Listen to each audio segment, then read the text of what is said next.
বিচার বিভাগ ও জনপ্রশাসন সংস্কার কমিশনের রিপোর্ট দেশ ও বিশ্বের অধিকার সচেতন মানুষের জন্য অনন্য দলিল হিসেবে অভিহিত করেছেন অন্তর্বর্তীকালীন সরকারের প্রধান উপদেষ্টা ডক্টর ইউনূস।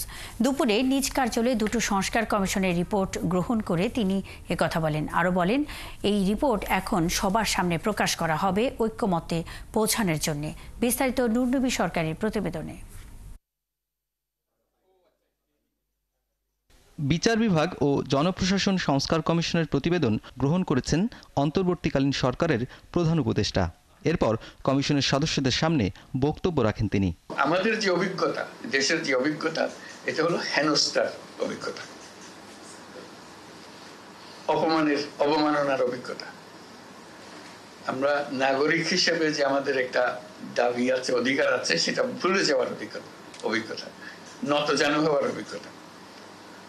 এখানে যে আশার কথা শুনিয়েছেন, সেটা এই যে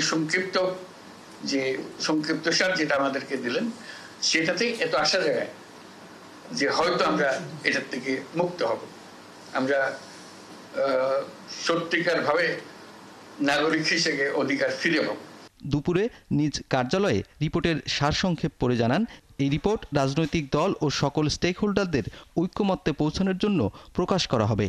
এটা থেকে যাবে, এটা আমরা কি করলাম না করলাম ভবিষ্যৎ প্রজন্ম আমাদেরকে এটা নিয়ে বিচার করবে। আপনাদের তো প্রিয় ছিলেন, আমরা করেন না এখানে, তো বলতে পারবে।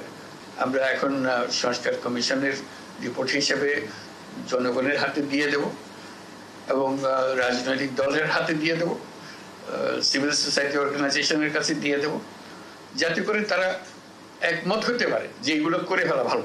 প্রধান উপদেষ্টা বলেছেন, এই প্রতিবেদন শুধু দেশের নয়, সারা বিশ্বের সম্পদ।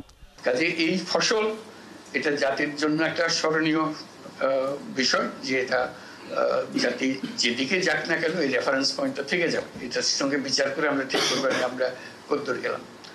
এটা শুধু বাংলাদেশের জন্য অবদান না, বিশ্বের জন্য অবদান। কারণ এটা সব জাতিকে এটা ফেস করতে হয়।